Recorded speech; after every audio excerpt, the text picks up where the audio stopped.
We had a question come in here from Justin, and I'll upload it here. But have you looked at the reverse direction, generating Figma from code instead of code from Figma?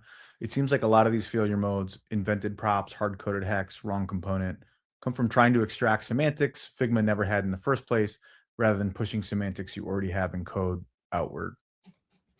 Yeah, that's a really good question. I would say that typically your design system is going to start with there's a schema, there's naming, there's guidelines, there's documentation, generally speaking, that exists before the UI kit.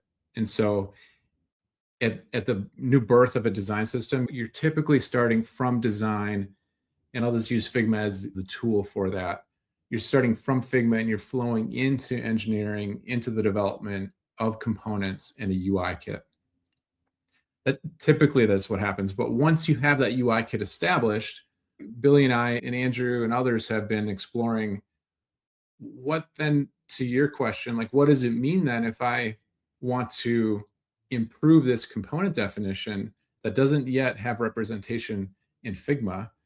We've been exploring ways to empower designers to help bring some of that concept from code back into Figma. But in the end, that creates a two-way street. It creates the second of a two-way street. We haven't started, and to be honest, I think we'd have a hard time imagining starting from code and then establishing the design system and all the definition with that design system in Figma. We just typically start again from design and flow into engineering, if that helps. Yeah, and for context, Justin, these approaches really hold true inside of larger enterprise teams, product teams of 20, 30, 50, right? We also have greenfield projects that Tim mentioned where we still will start with the Figma design system that we've created called Shipwright, but we'll start there and define it out to kit for designers to use and then push into code, but really is that foundational layer. But I would say if you're a small team of one or you have two people and one of them's design engineer or front end, I mean, you may not have to be in Figma. I think that's the discussion that's up for grabs is, hey, what does the future look like, a year from now? Even for small teams now, do you need Figma? Well, not really, no.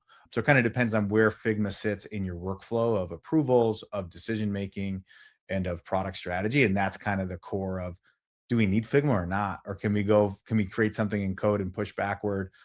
And in that case, you're probably using it a little bit different than how we're seeing teams use it in these larger contexts across multiple products or platforms or things like that. Hopefully that's helpful.